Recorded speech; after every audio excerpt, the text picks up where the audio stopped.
Yeah, well, you know, you get, as I talked about, you get so connected, and your roots get so deep in one place where I'd been in Long Island. You know, you go in there as a 19-year-old, and it becomes all that you know. It becomes a part of you. It's such a big part of your life that it was really going to take something special. I felt like to pull me out, and certainly right from the get-go. Like I said, the hockey side of it. You know, and I think, you know, I don't think they wanted to hammer it home, but I think they recognized being from here and, you know, tried to show the uniqueness of the opportunity and why the timing was right. And in our conversations, it always just felt right. There just felt like a comfort level. And then some of those feelings as a kid growing up and just, you know, how much you enjoy being from here.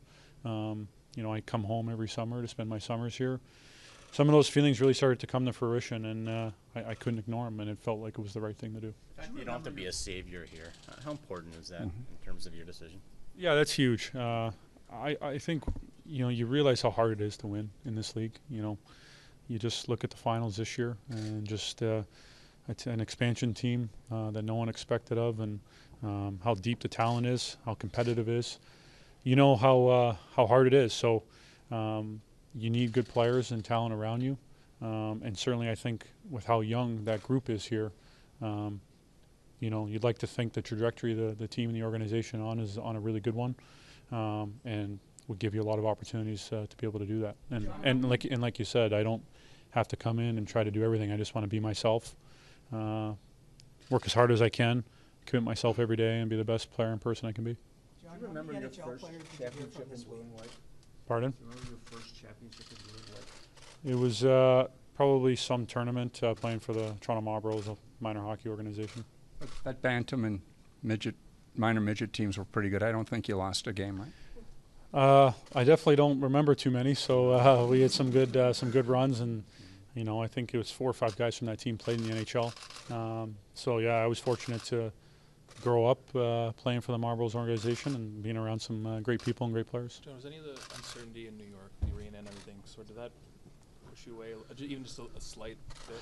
Well, I mean, obviously you take everything into consideration, and you know, it hasn't been easy with that in terms of that, but that's where I can speak to a lot of the people that are there now, from ownership to Lou Lamoriello and company. How much they're going to do to improve that, how much they're working to make the Islanders an even more special place to be.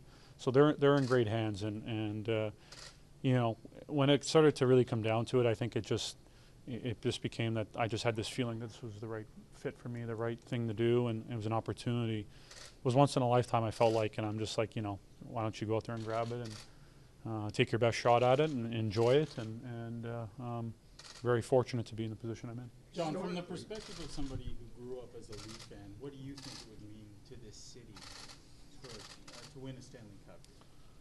I mean, I think that's, you know, it's hard to put that in words, right? People have been waiting for it for a long time. People are hungry for it. The passion for the game, the passion for their Maple Leafs is unprecedented.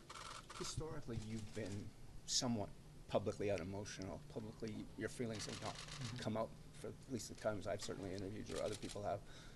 Is the last 24 hours just the pouring out of sort of the opening up of John Tavares in this situation? I would say the last 7 days. Some heavy feelings, some heavy emotions, just because you care about so many people and you recognize how special the place you're in is. But then you recognize the great opportunity, another place that you're from. And just trying to weigh those two things when it came down to it. You know, and in saying that, I tried to mention some of the other teams and, you know, how there were some really good opportunities for me. But as the week wore on, it's just amazing just how much more that emotion about Toronto and obviously my time in Long Island, really how much it meant to me, and just trying to find the right path and try to make a, you know, I don't want to say right decision, but the decision that was right for me. I think just as a person, and then obviously as a hockey player, you go out there and try to do the best you can and want it to work out.